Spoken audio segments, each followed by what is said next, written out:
Mapagpalang buhay sa bawat isa. Tayo ngayon ay dadako na sa ating pag-aaral salita ng Diyos.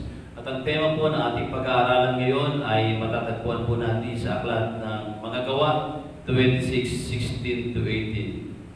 At ganito po ang sinasabi, "Tumayo ka, nagpakita ako sa iyo upang italaga ka bilang aking lingkod at magpatotoo tungkol sa mga nakita mo ngayon at sa mga ipapakita ko pa sa iyo. Ililigtas kita mula sa mga kababayan mong Hudyo at gayon din sa mga hentil kung saan kita isusugo. Mumulat mo ang kanilang mga mata, ibabalik sila sa kaliwanagan mula sa kadiliman, ililigtas sa kapangyarihan ni Satanas at ibabalik sa Diyos. At sa pamagitan ng pananampalataya nila sa akin, sila'y patatawarin sa kanilang mga kasalanan at mabibigyan ng lugar kasama ng mga taong ginawang banal ng Diyos." Purihin ng Panginoon sa pagbabasa, pagkarinig ng kanyang banal na salita. Tayo saglit na manalangin ng maraming Diyos na makapangyarihan sa lahat. Kami po'y humihiling sa iyo na kami po'y samahan ng Banal na Espiritu sa aming pag-aaral nito upang may pagkaloob sa amin ang kaunawaan, ang karunungan nagbumula sa iyo, sapagkat ito po'y napakahalaga para sa amin upang magamit namin sa aming pang-araw-araw na pamumuhay. Salamat o Diyos sapagkat ang iyong mga salita ay laging nariyan upang kami palakasin sa aming pananampalataya at kami po'y magpatuloy na maging matagumpay sa lahat ng nangyayari sa aming buhay. Samahan mo kami o Diyos sa aming pag-aaral ito sa pangalan ng Panginoong Hesus. Amen. Ating pong pag-aralan ang mga binasa natin dito sa mga talatang ito. Ito po ay panahon na kung saan ay nililitis si Pablo sapagkat siya po ay pinaratangan na kung saan ay nanggugulo, pinaratangan na siya ay nagsasabi ng mga kasinungalingan, pinaratangan na kung saan ay mali ang kanyang pinangangaral, at pinaratangan dahil siya ay nagbabahagi tungkol sa Panginoong Jesucristo. At sa paglilitis na ito ay pinayagan siya na magsalita at kanyang isinaysay kung ano ang kanyang naging karanasan noong makatagpo niya ang Panginoong Hesus. At dito ay sinabi niya kung paano siya nagsimula, kung paano niya na-encounter ang Panginoong Hesus, at kung paano siya sumunod sa ating Panginoong Hesus. At dito sa kanyang mga sinabi dito sa mga talatang ito ay ibinahayag dito na kung saan ay kung paano ang Panginoong Hesus ay kumilos sa kanyang buhay. Siya ay binatayan, sinamahan, ililigtas ng ating Panginoong Hesus mula daw sa mga tao na kung saan ay nagtatangka sa kanyang buhay. Kaya naman dito ay pinaunawa ni Pablo doon sa hukuman, doon sa mga nakikinig sa kanya, sa mga pamunuan, na kung paano ipinakikita niya lamang na siya ay sumusunod sa kalooban ng Diyos at walang anumang masamang motibo sa kanyang ginagawa para paratangan ng kung ano-ano upang siya ay makulong o mahatulan ng kamatayan. At ito'y nangyari kay Pablo sa pagkatawag sa kanya sapagkat mayroong dakilang layunin ang Panginoong Hesus sa kanyang buhay, kaya siya tinawag. Sapagkat nakita ng Panginoong Hesus ang kanyang aggressiveness, ang kanyang pagsusumikap, ang kanyang pagnanais na makasunod sa pamunuan. Kaya nung nakita ito ng Panginoong Hesus ay nakatitiyak siya na kung tatawagin niya si Pablo at babaguhin ang kanyang kaisipan, kapag nakatagpo niya si Pablo ay mababago ang kanyang buhay at yung kanyang pagiging aggressiveness sa kanyang paglilingkod ay mailalagay sa tamang paglilingkod. Kaya yung layunin ng Panginoong Hesus sa buhay ni Pablo ay upang ipaunawa sa mga tao ang dakilang layunin ng Diyos sa bawat isa. Ayan. So tingnan po natin, ano ba talaga ang ipinagawa ng Panginoong Hesus kay Pablo? Una, sabi po dito sa ating binasa ay to open their eyes Imumulat mo ang kanilang mga mata. Ayan. Sinabi ni Pablo na kaya ako tinawag ng Panginoong Hesus ay upang magkaroon ako ng pagkakataon na ang mga taong aking tuturuan ay maimulat ang kanilang mga mata at isipan sa katotohanan. Sapagkat naniniwala si Pablo na maraming mga tao, maging mga reliyoso na bulag sa katotohanan noong panahon na iyon. Maging ang kanyang kinabibilangang reliyon ng mga Pariseo ay nakita niya na mali ang kanilang mga itinuturo, mali ang kanilang pamumuhay, mali ang kanilang pagkaunawa sa salita ng Diyos, at mali ang kanilang pagpaparatang sa Panginoong Hesus na hindi siya ang Mesiyas. Dito ay mismong si Pablo ang unang binuksan ang kanyang mata ng Panginoong Hesus, sapagkat bagamat siya ay sumusunod sa kanyang katungkulan, ay hindi naman ito ang nais ng Panginoon na mangyari sa kanilang buhay, sapagkat itong relihiyon ng mga Pariseo ay hindi ito nakakaunawa sa pagliligtas ng Panginoong Jesucristo, sapagkat hindi sila naniniwala na si Jesucristo ang tagapagligtas.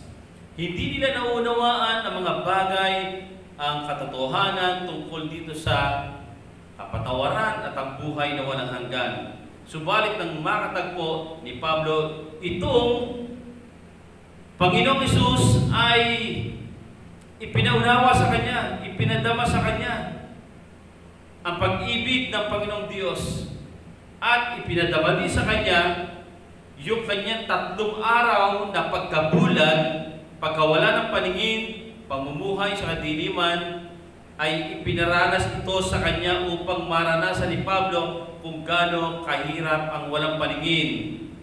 Sapagkat ng panahon na si Pablo ay walang paningin, 3 araw po ito, sapagkat siya ay nabulag na nakasisilaw na liwanag ng Panginoong Hesus, ay doon nakatagpo o naranasan ni Pablo ang Panginoong Hesus. Doon siya panahon na kung saan tinuruan ng mga bagay na dapat niya gawin. Sapagkat kung siya'y walang paningin, ang kanyang pandinig ay nakatuon lamang sa sasabihin ng Panginoong Hesus. Kaya naman maliwanag na maliwanag sa kanya na at naniniwala siya na ang Panginoong Hesus na ito ang siyang namatay at muling nabuhay para sa ikaliligtas ng mga tao. Marami mga tao ang bulag sa katotohanan. Hindi nakikita ang kadakilaan ng Panginoon. Hindi nakikita ang kapangyarihan ng Diyos.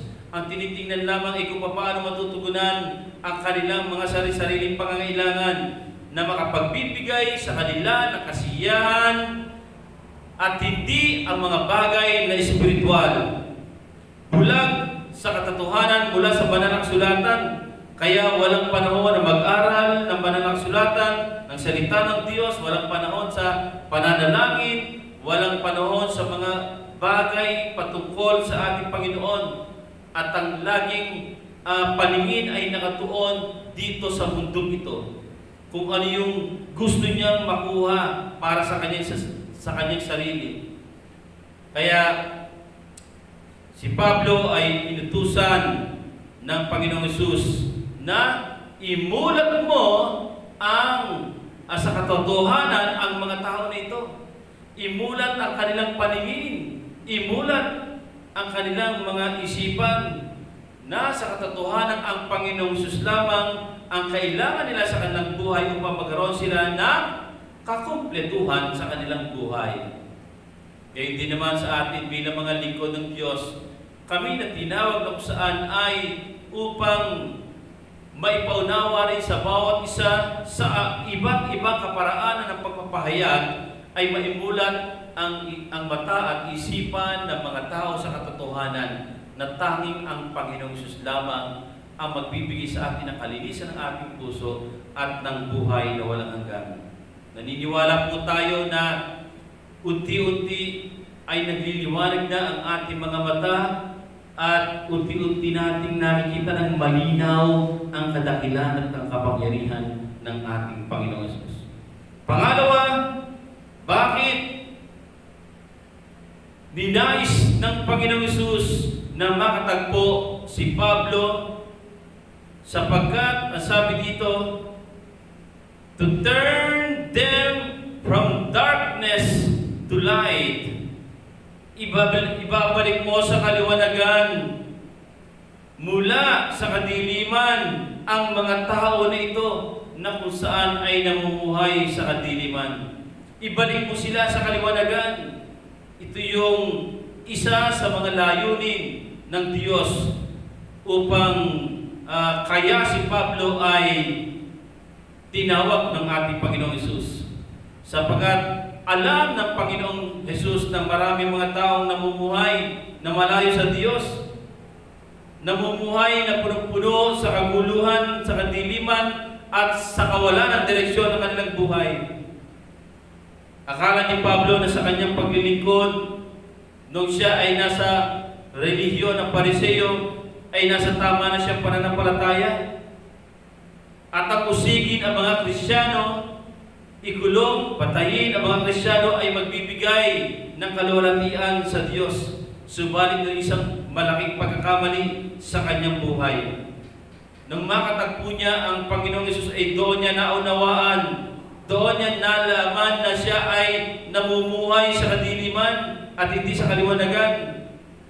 Sapagkat nung naranasan niya ang kaliwanagan ng Panginoong Jesucristo na higit pa sa sikat ng araw, ay doon niya nalaman na noong araw na iyon ay ipinakita ng Panginoon ang kaliwanagan na hindi niya pa nararanasan. Ipinadama sa kanya na kaliwanagan na nagmumula sa Panginoong Jesucristo ang magbibigay sa kanya o ipararanas sa kanya na siya ay alisin sa kadiliman na kanyang nararanasan. Kaya nung maranasan niya ang liwanag na nagmumula sa Panginoong Hesus, ay doon niya naisip na ito nga pala Panginoong Hesus na ito ang Panginoon at tagapagligtas. Kaya naman ninais niya na sa kanyang naranasan na ang liwanag ito'y makita sa kanyang buhay, nagbigay sa kanya ng kaayusan ng kanyang buhay, ay hindi maaring hindi niya ito ibahagi sa iba. Tinawag siya upang yung mga nasa kadiliman ay dalhin, ibalik sa liwanag. Anong klaseng kadiliman mayroon si Pablo? Ito yung usigin ang mga taong may pananampalataya sa Panginoong Hesus. Ito yung maling paniniwala na ang kanyang reliyon lamang ang tunay, na kapag ang reliyon natin ay sinasabing tayo lang ang tama, ay mag-isip-isip tayo baka tayo ay nasa kadiliman. Yung iniisip natin na inuusig ang ibang mananampalataya na kung saan ay naglilingkod sa Diyos, aba isipin natin ay baka tayo ay nasa kadiliman pa. Yung panahon na kung saan ay ibinilanggo ni Pablo mga Kristiyano at siya ay naging saksi sa mga pagpatay sa mga taong ito katulad ni Esteban. Anong klaseng kadiliman ang nararanasan natin sa buhay natin ngayon? Ang kadiliman na kung saan ay namumuhay tayo ng malayo sa kalooban ng ating Panginoong Diyos. Huwag natin hayaan na tayo manatili sa ganitong kalagayan sapagkat ang taong malayo sa banal na presensya ng Panginoon, sila yung mga taong walang direksyon ng buhay. Yung mga taong nananangan sa kanilang sariling kagustuhan, kaalaman, sa kanilang mga sariling desisyon.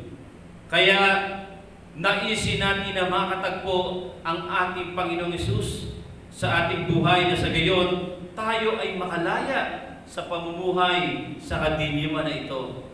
Napakasarap mabuhay sa kaliwanagan kasama ang Panginoong Hesus. Pangatlo, to turn them from power of Satan to God. Dito ay sinabi ni Pablo, ako'y tinawag ng Panginoong Hesus upang iligtas sa kapangyarihan ni Satanas at ibalik ang mga tao ito sa Diyos sapagkat tayo'y mga tunay na pag-aari ng Diyos. tayo kinuha lamang, dinaya, nilinlang ni Satanas upang tayo alipinin, upang mamuhay sa kasalanan at malayo sa ating Panginoong Diyos. Si Pablo, akala niya siya ay nasa katwiran dahil ginawa niya nahulihin ang mga Kristiyano, ibilanggo at patayin. Di ba ito'y gawain ni Satanas, ng Diablo? Si Satanas ay mamamatay tao. Si Satanas ay sinungaling. Si Satanas ay mandaraya. Si Satanas ay mapanlinlang. At maraming mga tao ang nalinlang ni Satanas, kaya sila ay namumuhay na alipi ng kasalanan, na kuminsan binibigyan pa ng katwiran ang kanilang mga kasalanan. At ang kasalanan na ito ay siyang nagpapalalim sa kanila sa kadiliman, na kuminsan akala natin ay tayo mga tagasunod ng Diyos, subalit pagdating sa mga gawain ay labag naman sa kalooban ng Diyos, na hindi natin alam na nadadaya na pala ng kaaway sa magitan ng mga maling pamumuhay, mga maling katwiran. Dapat nasiyasatin natin ang banalang sulatan upang tayo'y totoong makapamuhay na may katwiran sa kalooban ng ating Panginoong Diyos. Si Pablo ay tinawag ng Panginoong Hesus upang palayain sa kapangyarihan ng Diablo at gamitin upang makalaya ang nakararami sa pagitan ng pagbabahagi ng katotohanan mula sa salita ng ating Panginoong Hesus. Naniniwala tayo na maraming tinawag ang Diyos na maglingkod sa Kanya, at isa ito sa aming mga tungkulin na palayain ng mga tao sa pag-aalipin ng Diablo, na ang mga taong gumagawa ng kasalanan at walang pagkakilala sa Panginoon ay magkaroon ng bagong buhay sa pamagitan ng pananampalataya sa ginawa ng Panginoong Hesus at sa Kanyang mga salita at pangako sa ating buhay. Kaya naisip po natin na lumapit sa ating Panginoon upang tayo ay lubusang makalaya sa pagkaalipin ng Diablo na ito. Sapagkat ayaw ng Diablo na tayo'y nananatiling alipin ng kasalanan, alipin ng kaaway. Salamat kay Pablo dahil ginamit siya ng Panginoon. Maraming salamat sa mga lingkod ng Diyos na kung saan ay nagtuturo ng katotohanan upang lubusan tayo makalaya. Salamat sa mga taong ginagamit ng Panginoon. Kaya pasalamatan niyo ang mga tao na kung saan ay nagtuturo ng katotohanan mula sa banal na kasulatan, sapagkat doon tayo nakalaya sa pagkaalipin ng kaaway. Pang-apat, to receive forgiveness and eternal life by faith, na sa pagitan ng pananampalataya ay mapatawad sila sa kanilang mga kasalanan at magkaroon ng karapatang makabahagi sa kaharian ng ating Panginoon Diyos. At yan din ang layunin sa buhay ng bawat tinawag ng ating Panginoong Diyos. Tayong mga nakatagpo sa Panginoong Hesus ay magamit din ng Panginoon, na kung saan ay may paunawa din natin sa mga tao yung kalooban ng Diyos na kailangan ang Diyos ang naghahari sa kanilang buhay. At pagkaharian lamang tayo ng ating Panginoong Diyos kung tayo ay lubusang magbibigay ng ating buhay sa Kanya, aamin sa ating mga kasalanan, hihingi ng tawad, magpapasakop sa Kanya, at tayo ay mananampalataya sa ginawa ng Panginoong Hesus para sa atin, na Siya ay namatay at muling nabuhay para sa atin, sapagkat nais ng Panginoon na maibahagi sa bawat isa ang kapatawaran at ang buhay na walang hanggan. Dito ay pinaliwanag ni Pablo na mararanasan lamang ang kapatawaran at ang buhay na walang hanggan sa pagitan ng pananampalataya sa Panginoong Hesus. Simula pa sa aklat ng mga gawa, aklat ng Roma, ay ipinaunawa ni Pablo na ang Panginoong Hesus lamang ang daan ng buhay na walang hanggan. Gayon din naman ay ipinapaunawa natin sa mga tao ang kahalagahan ng kamatayan ng Panginoon. Sa bawat isa na kung saan ay hindi po natin hinahayaan na manatili sila na malayo sa Diyos, kundi ninanais natin na ang kanilang buhay ay magkaroon ng kakumpletuhan sa pamamagitan ng pananampalataya sa Panginoong Hesus na siyang namatay at muling nabuhay para sa atin. Naniniwala ako na naging maliwanag ito sa bawat sa atin na kung paano si Pablo ay pinagkalooban ng apat na ito na nais ng Panginoong Hesus na maipaunawa sa mga tao. Ang sabi ni Pablo, tinawag ako ng Panginoong Hesus, kinatagpo ako ng Panginoong Hesus sa apat na dakilang layunin na ito. Imulat ang mata ng mga tao.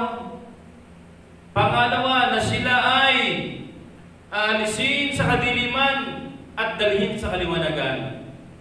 Pangatlo, alisin sila sa kapangyarihan ni Satanas at ibalik sa Diyos. At pang-apat, upang sila'y mapatawad sa kanilang mga kasalanan at upang makabahagi sa kaharian ng Diyos. Ibig sabihin, mabigyan ng kaligtasan at ng buhay na walang hanggan. Ito ang nais ng Panginoon na mangyari din sa atin. Nga anumang nangyayari sa ating buhay ngayon ay magkaroon tayo ng sentro ng kaisipan natin na tayo ay dinanais ng Diyos na tuluyang makabalik tayo sa Kanya, sa paglilingkod natin sa Kanya. Huwag po nating sarahan ang ating mata, huwag po nating sarahan ang isipan natin, huwag po nating sarahan ang ating mga puso sa katotohanan at sa dakilang layunin ng ating Panginoong Diyos.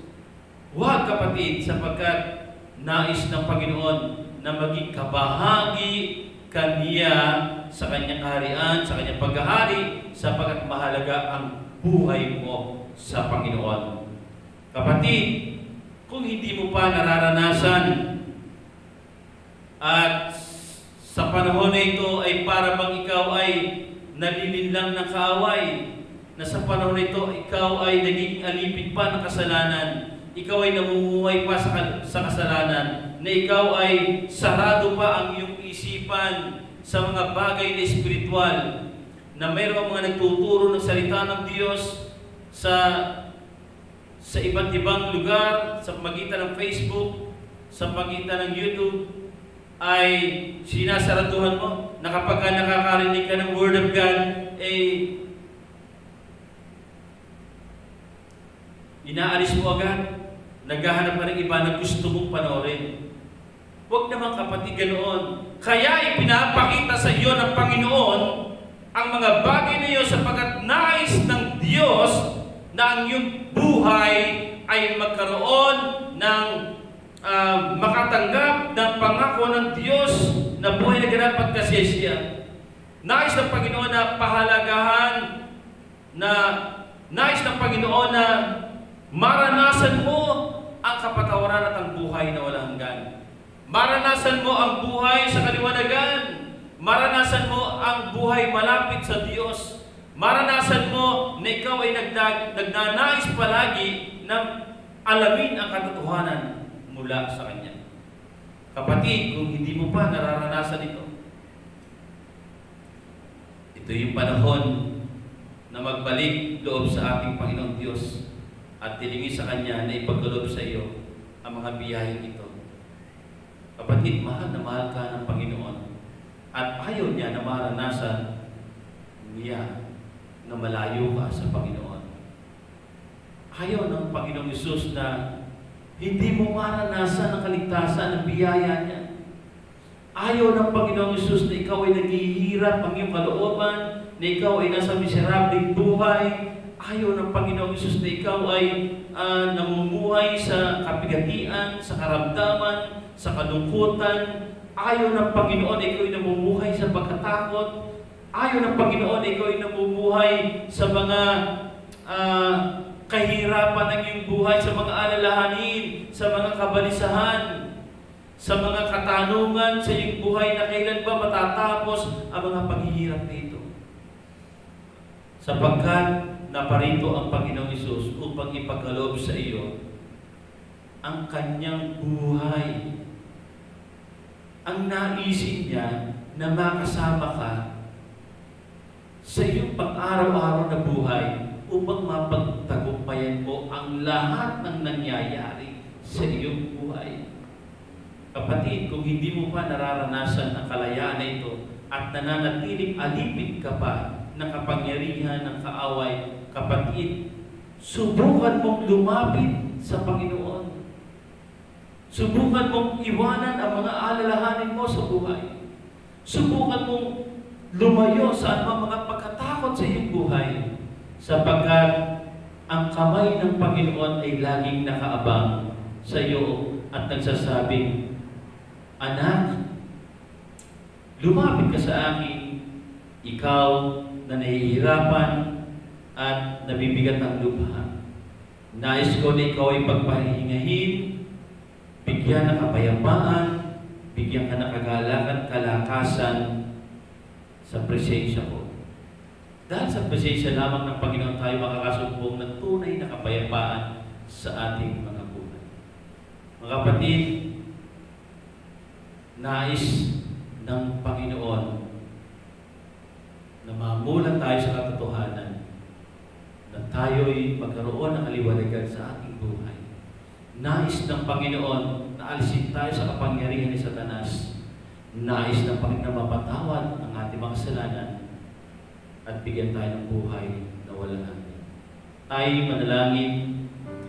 Ama naming banal na makapangyarihan sa lahat, maraming salamat o Diyos sapagkat sa pagkakataon na ito'y ipinaunawa ng banal na Espiritu ang naisip mo para sa amin. Maraming salamat sa iyo, O Diyos, sapagkat sa mga oras na ito'y unti-unting nabubuksan ng aming mga puso at isipan sa katotohanan na kaya ginagawa ang mga pangangaral na ito, na kaya namin ibinabahagi ang salita ng Diyos dito sapagkat ninanais po na marami ang makalaya sa pagkaalipin sa gawa ng kasalanan at makalaya sa mundo ng kadiliman, makalaya sa mga kasinungalingan ng kaaway, at kami ay magkaroon ng kagaanan ng aming kalooban sapagkat po kami po ay mapapatawad sa aming mga kasalanan at matuto kami magpatawad. Lord, nangangahulugan na ikaw po'y sumasa amin at sa pagitan ng aming pag-anyaya sa iyo, Panginoong Hesus, sa aming mga puso. At yung sabihin namin, Panginoon, manahan ka sa puso namin sa aming buhay. Ikaw ang maghari sa amin. Ikaw ang maging Panginoon namin habang buhay. Sapagkat sa iyo kami nananampalataya, sapagkat nasa iyo ang buhay na walang hanggan. Panginoon, hayaan mo na mamalagi ka sa puso ng bawat isa. Hayaan mo po, O Diyos, na ikaw lamang ang mag-isentro ng aming buhay. Sapagkat kung ikaw ang mangunguna at maghahari sa aming buhay, mawawala ang lahat ng aming mga alalahanin sa mga nangyayari sa mundo ito. Kapag ikaw ang sentro ng aming buhay at namumuna sa puso namin, wala na po kaming pangamba. Sapagkat iniligtas mo na kami. Sapagkat binigyan mo kami ng kapayapaan, O Diyos. Salamat, Panginoon, sapagkat mayroong salita na nagpapalakas sa amin. Opo, hindi po pa kaunti ang mga naapektuhan ng COVID dito. Parami po ng parami. Pero, bagamat gano'n na nangyayari, mas lalakihan pa namin ang aming pananampalataya sa iyo.